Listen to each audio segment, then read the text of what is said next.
Good morning, good evening, good afternoon, wherever you may be listening and whatever time you may be listening at. This is another show on the Sports Music and Live podcast. I've got Paul back with me today. Hello everyone, how we doing? So in the last one, if you watched it, when we done it about guitar, it's on YouTube, it's on Spotify. Like and subscribe and give us that tick if you enjoyed it. We'll be bringing you plenty more. We did cover that we were going to do about songwriters. We will go back to doing guitar because we had a bit of a technical issue there. We're getting used to things. So today we're going to cover about our songwriters that we like and appreciate. And you know, it doesn't matter what genre it is. We're just going to talk nonsense as usual. We'll dive through and we'll try and cover as many genres as possible. This was actually born out of again from the last podcast we did. We actually got onto the subject of songwriters, and we thought afterwards that would actually make a really good episode. So here we are. Let's start a debate straight away then. So obviously one or two of the greatest songwriters that come out of Britain, Paul McCartney and John Lennon. What are you? Absolutely. Well, I mean, that's an amazing place to start. You can't really get much better than that. But it's just unreal talent, almost like definitely generational talent. It's someone said actually that there's only going to be really a few people that are remembered throughout history, and those two are definitely one of them. They're still going to be remembered in 500 years. Wow. A bit like how Mozart, Beethoven and all that lot are still remembered now, even though we're talking about hundreds and hundreds of years in the past. Wow. So, are you Paul or John? Good question. Do you know what? I lean slightly more towards Paul McCartney. Really? I do. Yeah. I don't know. It's just the ones he wrote. I just always just preferred, and this was before I realised who wrote which one, because when they say it was written by Lennon and McCartney, they always credited both, but it was always really just one of them that wrote it. That's an interesting there is a story, Let It Be, I believe, and Paul McCartney had it in his dream. He kept dreaming about it, kept dreaming about it. And then he ended up writing it. Or yesterday. Definitely yesterday. Was it yesterday? Because he woke up and the original lyric that he had in his head, because he just had the melody, so he used to sing scrambled eggs instead of yesterday. Yeah? Yeah. So, because he didn't want to forget it, he woke up in the night, had it in all formed in his head, didn't want to forget it. I mean, that is just, that's if you believe in, I don't know, like aliens and stuff like that. that's kind of like on that sort of level. Do you know what I mean? That sort of spiritual level. I just call that dreaming, really. Yeah, because I've dreamed loads of times. I've wrote lots of hits in my dream, but I ain't written one yet. So me, it's John Lennon. Nice. I agree with what Liam says. So I just think he's got a great voice. Yeah, he is incredible. Well, he did have a great voice, I'd say, and I just think he wrote the better songs even after he wrote some great cracking songs. To be fair, I think his solo career is better than Paul's. His solo stuff is just slightly better than Paul McCartney's, even though obviously both of them had a really good Christmas song. Yeah. We're talking about this in May, but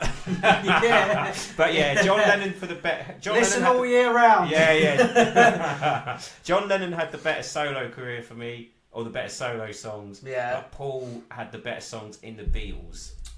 Hot take. Yeah. Just my opinion. Yeah. Even like, it doesn't get credit enough. And George Harrison. He's a great songwriter. He wrote the most complex ones, actually, because Something is a lot more complicated than some of the other ones they wrote. And Here Comes the Sun is another great one as well. He didn't write many, but when he did write one, he was brilliant. In fact, actually, I think Something's probably my favourite Beatles song, which is amazing considering the other two didn't write it. So. See, I could always say, this one's my favourite. Everyone always, what's your favourite Oasis song? Don't have one. Depends what mood I'm in. But I'd have to go in with 8 Days a Week, I think, for Beatles. I think that's a cracking song. Interesting. And I do like that Norwegian Wood that you taught me once. Norwegian Wood's incredible. I remember I got the chord wrong and I wrote my own chord that hadn't even been written yet. Yeah, and then a new song is born from that. But that new song is such a good tune. I got the name of it now. I can't think of it off the top of my head. The latest one they released, and the story behind that too is amazing. Right. How it was all done. So John was writing it, and Yoki gave it, I think, to Paul, and then Paul tried doing something with Ringo and George Harrison. Right, that's it. And they went in the studio. It's on YouTube. Find it on YouTube. It's a really good watch. I've seen that. Yeah. And obviously, sadly, George Harrison passed away. But they had enough guitar in to keep him in it. And it took years, and they brought it together. And it was genius how they'd done it. I mean, there's no point me telling you about it. I can't remember half it anyway. But it's a very good watch, and you can find that on YouTube. So, yeah, go on and watch that. So, yeah, it's a two strong songwriters there. I'm going to go a bit off key with this one. I've got a bit of a newfound respect for her. Not only is she beautiful, and that's Taylor Swift. Yeah, brilliant songwriter. She's a very good songwriter. She gets a lot of... I don't know what all the stick is about her at the moment. Like, there's a lot of hatred to her. And yeah, a lot of external drama. Yeah. I think that stuff's happened recently to do with other celebrities. But yeah, jealous. Well, it's just I think but it shouldn't detract. It's not starting with Beyonce again because of Kanye, is it? I think it might have something to do with Blake Lively actually. But did she date him? No, I think because she dates him and writes a really brutal song. Yeah, I know. I mean, it's. I think it could be to do with that. She used. She gave Blake Lively a song for a film or something like that, and then she got dragged into a legal battle with that's going on with Blake Lively and Justin Baldoni. But anyway, right. Well, I was thinking more like threatening behaviour at concerts and that. Yeah, okay. She had to have some serious security. I don't know. Oh, right. But yeah, so she's a very good songwriter. Whatever. Great guitar player too. I was going to add her in. I'm not sure if we did. I don't know if we did have time to, but yeah. So I watched an acoustic version. A friend of mine, Robbie, another shout out on here, Robbie, another mention. She should start paying me for mentioning your name. Yeah. So what was the song? I can't remember the song, but I heard it on acoustic. If you got any songwriters, you go on about a songwriter now, and I'll try to look at that song that I'm thinking of, and I'll come back to Taylor Swift on that. Yes, I mean, I can just keep talking about her, to be honest, because she just really knows how to craft a hit. And when you look at her history and you see that she wrote probably 200 songs before she even hit it with the, she even got her first hit, or even before she just even went to a record label and said, look, I've got these songs that I want to try and release. Yeah, I mean, she put the work in, and she does work really hard. I've seen her documentary. I think it was on Netflix. Yeah, and you can kind of see the behind the scenes and the way she does it and everything. And a big shout out as well to her producer. I think his name's Jack Antonoff, and he has just got the Midas touch at the moment. It just seems everything he does. It's not just her that he works with, but I mean, he did some. I think he did a track with Sabrina Carpenter on the last album. Right. But he just seems to have the sound that gets a hit in 2020. Well, the 2020 decade. I wonder if he's the one Robbie's on about. He wrote a load of hits. I'll have to get. We'll do some producers. I don't know much about producers. Yeah, I could talk a lot about producers. Well, you are the music man. So I'll write your name. If you ain't had the chance to see her do that acoustically, go and do it. And she wrote it because of all the stick that she was getting from the press. Oh, didn't know that. She tells a little story before she does it, and that's when I thought, do you know what? Wow, because I admired the guitar playing. Well, we always knew she had a great voice and that. But then when I watched that she's an all-round singer-songwriter and guitar writer, music writer too, and I think a lot of them deserve credit for it. And this is where I'm going to link on to the next person. And this guy is such an underrated guy. I think people really need... And he's supporting Oasis, right? And I think a lot of people... This is what Robbie said again. And I agree with him, because we've had the joy to see this guy. I think I've seen him... I'll be seeing him 3 times when I see him next. And this guy's Richard Ashcroft. And I think people are going to be shocked at how good he is as a performer. And if you get a chance, go and like his stuff with Virgil's good enough. Yeah. That's a legacy there. But the stuff he wrote on his own too, and he's got some really good stuff. And he's a deep, powerful thinking guy. He is very intelligent. Deep, and yeah, he deserves to be up there with some of the top writers to come out. Noel even wrote a song from Cast No Shadow. Oh wow! Because it was the pressures that he felt and that, and he says it in the lyrics. Noel, don't want to say too much, I might get done for copyright. But yeah, so that for me is a guy that's very underrated as a songwriter and appreciative of music. I mean, if you're into your indie bands and you're into your bands, you enjoy your music and you love all sorts of music, go and listen to Richard Ashcroft because he is amazing. Insane level of talent. But yeah, another one who works very hard. And again, as we said, very intelligent. The songs are very deep. They make you think. Yeah.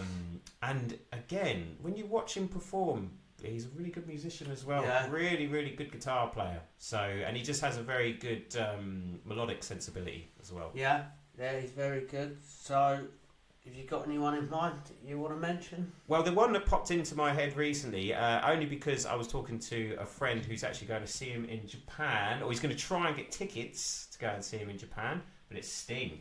Wow, yes. I absolutely love Sting as a songwriter. I think he is so... just the body of work from not only, again, you're talking about the stuff that he did with the Police. He could have retired in '86 and we would still talk about him now, but then he goes on to have an insane solo career as well, where the music that he crafts is totally different, and he starts to make stuff that's got a lot more, I don't know, it's not as mainstream and poppy as the Police stuff, but it's still, I mean, it's really sophisticated stuff, and he kind of plays himself down a little bit, but yeah, his writing is quite complex, and it's just so good. So yeah, I love Sting. Going back to what he could earn off of the what's it, the band's name? My mind's gone blank now. What is it? That Sting was in? Yeah, Please. Yeah. I had that in my head. I thought, it don't sound right. He could also live off the money that P Diddy has to pay for ripping him off. Well, I think it's like £3,000 a day. He could, but I'm not sure that's going to get played that not much song anymore. No, but yeah. Interesting documentary. Actually, if you live in Great Britain, the BBC iPlayer about Diddy, and I'm going to go down this route because those who've listened to before or know me know one of my biggest admirers of songwriters, lyric writers is Biggie Small. Might start a little conspiracy theory. So I think, P Diddy, I didn't know this until I watched it, and I didn't realise until I watched his programme. I'm sorry we mentioned P Diddy, he's a wrong one, but proven to innocent, guilty and all that, but he's a wrong one as far as I'm concerned. Anyway, so get back to what I was saying. So he had never rapped or done anything. Then all of a sudden Biggie Smalls dies. Now there's a lot of theories going around that he'd done it or he'd done both of them. Now my theory on this is, and I don't know if people agree, is that Every Breath You Take, I reckon Biggie wrote that for Tupac. I just got a feeling, like, I was sat there watching and because I just think he wrote that for Tupac, and I reckon P Diddy had a load of his songs that no one knew about, wrote somewhere or recorded, and he's annihilated them and took them. And I strongly believe now that if he did kill Biggie and Tupac, that that tune Every Breath You Take was Biggie wrote for Tupac. That's my feeling on it. That I've never heard that before, but that's my feeling on it. Interesting. That's my feeling on it, because Biggie, I think over the years of watching stuff and hearing stuff, he didn't want to fall out of Tupac, and he loved Tupac. He looked up to him and whatnot, and I think he really wanted to make friends again with Tupac, but obviously we go delve into that another day. We should do actually, because that whole feud was the whole East Coast West Coast feud was actually very profitable. You have all that drama, but unfortunately controversy a lot of the time does create cash, and it did lead to huge sales for both labels. So it's unfortunate. While we're going about Biggie as a songwriter, we're going to go songwriter, because whether it's a rap song or whatever sort of song it is, a song that you've wrote, and you can't help but mention the poeticness of Tupac, because he was very poetic, wasn't he? And very intelligent guy. Yeah, again, very just really good at just be able to create an emotional connection in his songs. You really do feel what he's saying when you listen to his music.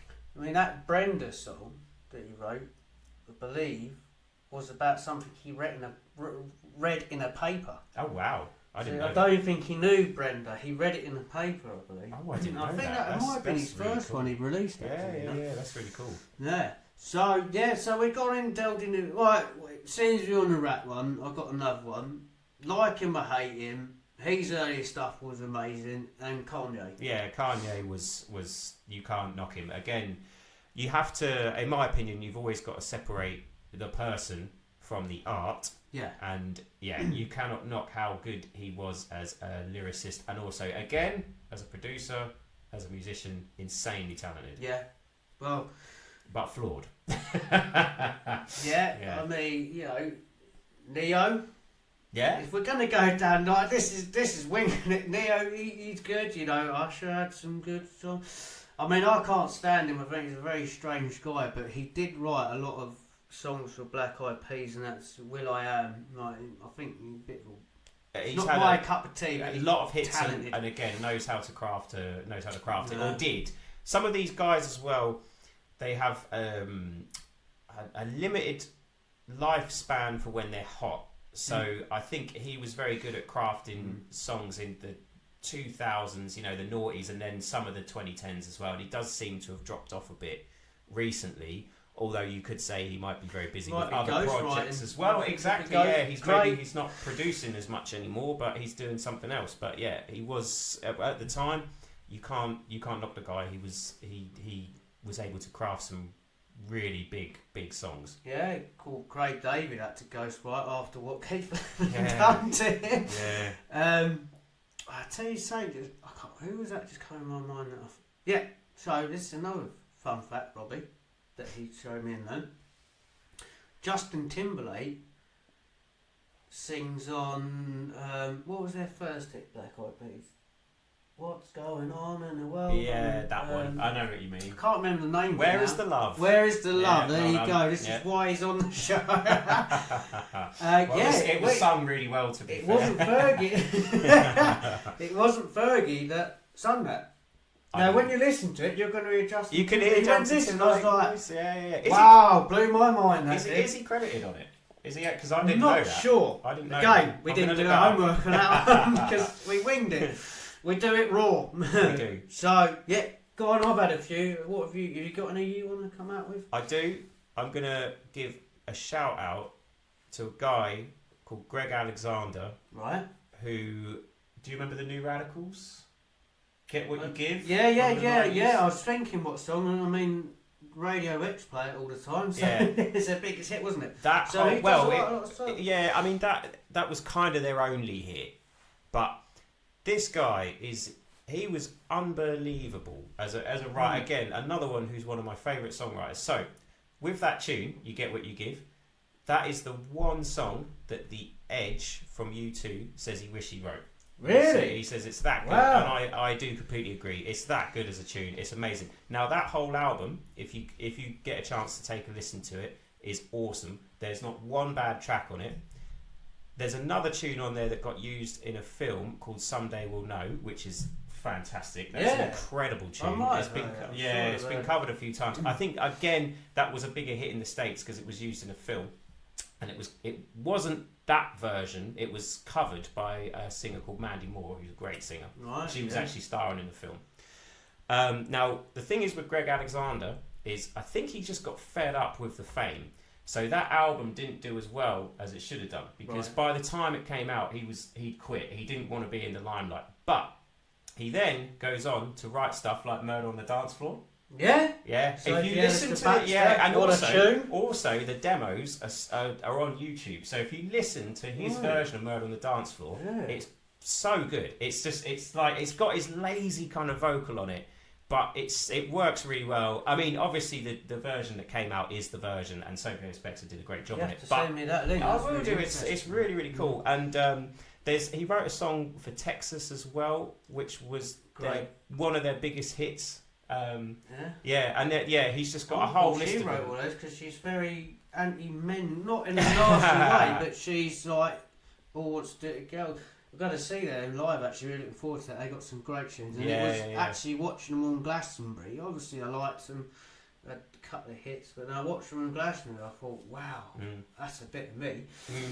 So yeah, going to see them. Looking forward to that. I wonder what one that was. What was it? Black Hole. I can't. Off the top of my head, I can't remember the songs. Yeah, but that was. I think it's In a Smile or something like that. That's a tune. That is. He wrote that one, and he wrote a few of their other ones as well. I'm sure. I should have looked at this because it just popped into my head just now. That's what happened. But next time we do some homework, but today we're proper winging this. He's got a body of work that is really impressive. When you look down at the songs he's got credits for, we can bring him up again. That's a surprising one. He's awesome. He's awesome, and he's still writing now as well. So. I think he wrote the soundtrack to a film recently. Yeah. So he's worth checking out if you don't know him. It's like that one who wrote Secret Smile. I can't remember the band and that, but he wrote a lot of stuff because Liam used to give him a load of crap. But then him and Liam, I think, believe that they wrote, which I think is the best solo single from Liam, and that's Once. I'm sure I think he had a hand in writing that with Liam once, the song Once, but again, should have looked that up. It's only because he mentioned a new record that comes into my head. But again, we'll cover that one on another podcast because we will be bringing you more about songwriters, no doubt, because there's plenty out there's plenty more. But we're still going to chat a bit more to you about it. So, another one that's been flying around in my head while I've been sitting there, and it's another guy, whether you love him or hate him, but he deserves a lot of credit because he's wrote lots and lots and lots of hits, and he spreads the wealth between the whole band, so I do love it, and that's Chris Martin. Yeah, because when you see the credits for all the songs, it's split. I think a lot of the time it's split 6 ways. So there's the 5 guys in Coldplay. Yeah. And there's the producer as well. So every song is split evenly. And I don't think it matters if the bass player didn't contribute as much to it, which I do like. Because obviously some bands, when you look down at who wrote it, it's like it was just the singer who did it. Or it was the singer and the guitar player. I think in the Libertines, it's always just... Doherty and what's the other guy's name? Paul something. It's just them they're two. Good song, right? We'll cover them another time. Absolutely, but I mean, obviously, if the bass player and the drummer didn't really contribute to it, they're going to say, well, they didn't. So they just put the beat on, which isn't a significant part of the song. But big respect to Chris Martin for doing that because obviously he could easily say, no, I just wrote the whole thing by myself with a little bit of help from Johnny Buckland, So. But I think you're all putting your input into that. Of course. Well, unless you write the bass and work. Even if they didn't, to split it 6 ways between your mates, I think he's a legend, And he's not. The thing is about him, he's not actually that materialistic. I think he wears he just wears a G-Shock watch. I mean, he could buy a Rolex if he wanted to, but he wears like a £100. He's proper hippie, saved the world. Absolutely. So probably going to get criticised for that, but No, he's a brilliant. I mean, to be fair, he's a great writer, Chris Martin, and he's got a great. And he also wrote the song. I don't know if many people know this. Gravity. So they covered it in the end, Coldplay, because it become such a big hit. But he gave it to Embrace. He wrote Gravity. I didn't know that. And he went, "Do you want this song?" This is bits and parts about the story. They said, took it, made it into a great song, I must say, a really, really good song. And then they ended up covering it. And I always thought it was Coldplay that wrote it. I never realised it was Gravity. I didn't realise it was Embrace that actually released it. but he wrote it. I didn't know that. Yeah. That's a really interesting It's a great fact. song, Yeah. that is. If no Awesome. one ain't heard that, it's one of my favourite songs out there, to be honest. Yeah, that's awesome. It is on the like list. So, awesome. if we're going to go back to duos, we can't not mention them. Keith Richards And Mick Jagger. Yeah. They wrote a lot of good songs themselves. Yeah. Just an insane body of work again. And Great there's front just, man. yeah, but also there's just sometimes you just get two people and there's just a certain chemistry, and I don't think Jagger is going to write as good songs without Keith Richards, and I don't think Keith has written as good songs without Jagger. Just the two of them together, they just seem to. There's just a spark, and they just write some absolute classics. And again, another one who you could say, are they going to be remembered in 100 years? Probably. Yeah, probably. Well, most music more likely. I think they covered a lot of is it Motown? I think they started. There was a lot of like blues records that's in the early days. Blues, really, because they just loved blues records. They used to, I mean, I think Jagger just collected them when he was younger. So that's why they're more bigger in America than in England. That's why I think they tour a lot more out there. But yeah, there is. I'll have to look this one up. It just come into my head. There's a woman that wrote lots and lots of hits, and you wouldn't even think she's fake. Actually, I've got scrap. Someone else come into my mind who again has got one of the best voices ever. I think the next podcast we should do on singers, because this is a real good one to do about singers. Adele deserves some credit too. What a songwriter she is. I mean, a lot of her stuff's been written by. Well, there's a few hits that have been written by Ryan Tedder. Yeah. Who is the guy from? Didn't she co-write a lot of them? Yeah, she did. To be fair, she's got a lot of credits on them, but obviously they've been written with other people as well. Yeah, well, sometimes you get them right. Well, she's a part-time songwriter. Good. She's still great, and you got to give her a shout. I mean, we will cover it. We'll do the vocal edition, and it should be more on that side. But obviously, you got Bon Jovi, Richie Sambora, who we covered last time on those. They again another great duet of songwriters. Have you got any more duos? Simon and Garfunkel. Yeah, I'm not massing them, but they've wrote a lot of hits. Yeah, I mean, to be fair, Paul Simon more than Garfunkel, because again together they were great, but Paul Simon is still great by himself.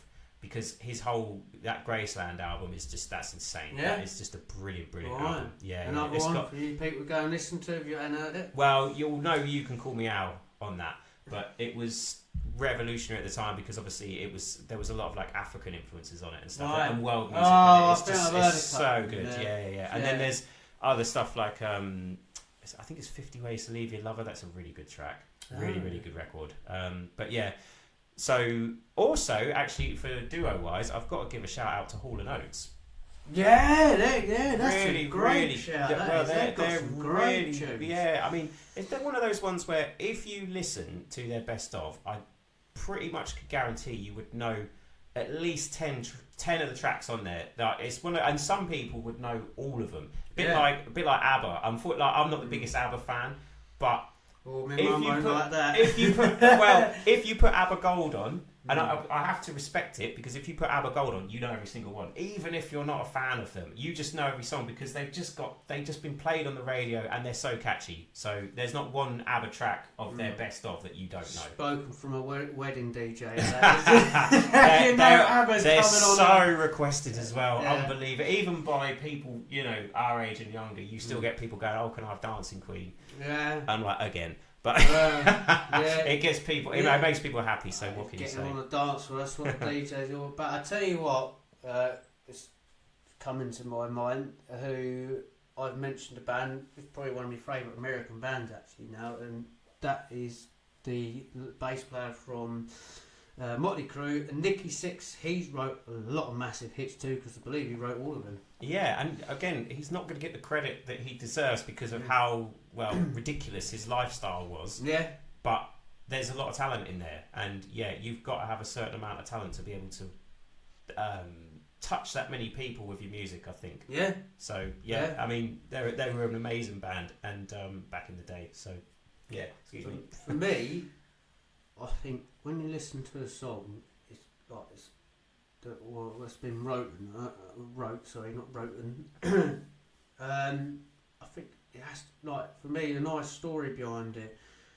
The best ones, I think, that have been wrote is the ones that it's a real life event, like something that's really, because that's when you're going to write your best. Yeah, Those that are songwriters and lyric writers, you'll know when you're writing a song.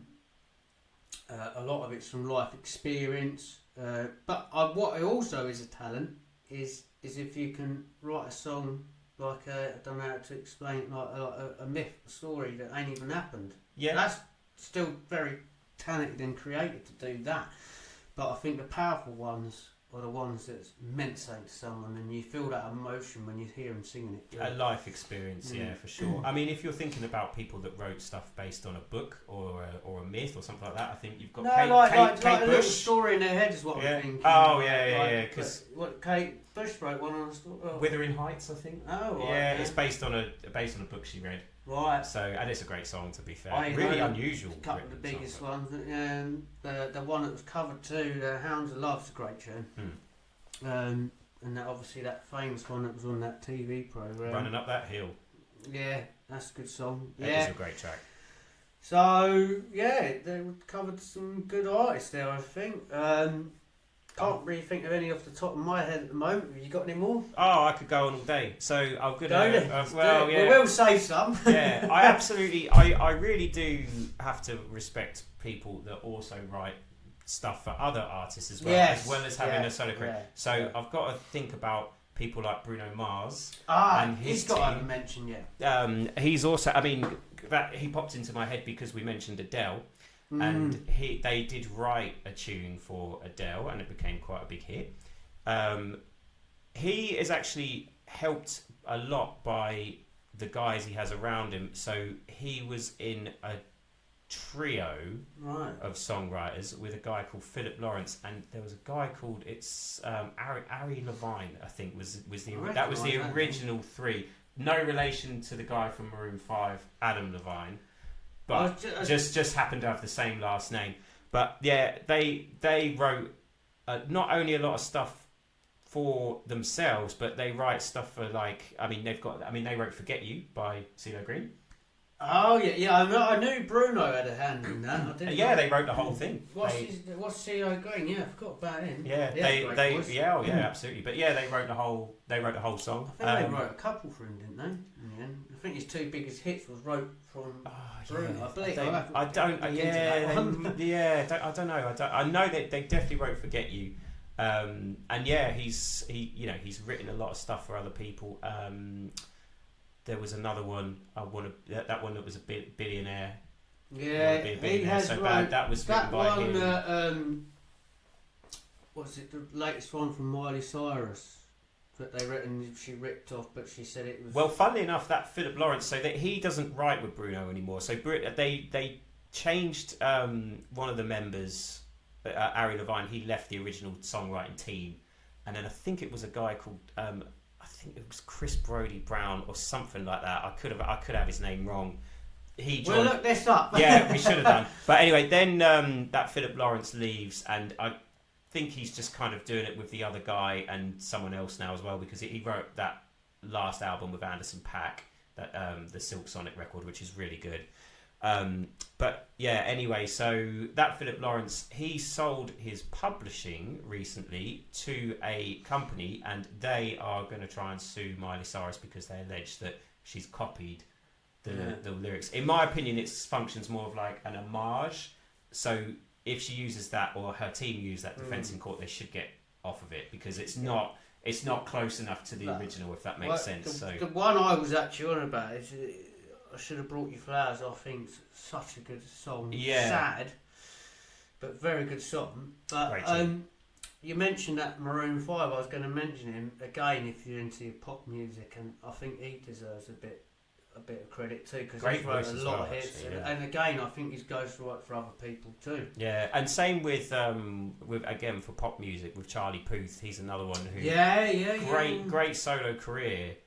and had a lot of hits himself, but also Is he the one he done a song with that rapper, didn't he? Is it that one? Wiz Khalifa, yeah. That is him. See You Again, yeah. That was for a time. That was the most viewed video on YouTube. Yeah, but I think there was a bit of a story behind that song. I think the guy died, didn't he, in Fast and Furious? And I think that was that could be it. Actually, no, I've forgotten Fast and Furious. There you go. But yeah, great homework again. yeah. I mean, Charlie Puth, he's written for Zara Larsson, and there's if you look down his credits, you can always. The other thing is that he's one that he can't really hide his sound that well. So even though if he's writing for someone else, it's like you could tell it's him. He's just got a certain sound about him. The vocal harmonies are a certain way, even when it's someone else, because he does a lot of producing for other people as well. To be fair, I think if you wrote it, you deserve the credit. He gets the credit. To me, that's your baby. That is your little baby you created there, and I want the world to know that I had an input in that. It's like with Jay-Z, who we covered it before, that he wrote that song for Dre and Snoop Dogg. Still DRE. Yeah. And I didn't even know that. Yeah. Funny enough, I don't think I mentioned this on the last one, but I think Dre rejected his original version of it because he said he was kind of rapping about Bentleys and stuff, and kind of the show off style of hip hop, like the material stuff, and he said no, I want it to be more about the streets. So he went and rewrote it, and then he accepted the version that we all know now. What you see, I was thinking about this the other day because I got back listening to it, and no disrespect because he's a massive artist and he's done very well, but I don't rate Snoop Dogg as a great lyricist writer, if I'm honest with you. I don't know much. I think there's a lot better out there, but hey, listen, like, no disrespect, I love Snoop Dogg. Who don't like Snoop Dogg? He's done some great tunes. His first album was good, but I was thinking the other day, I was like, do you know what, actually?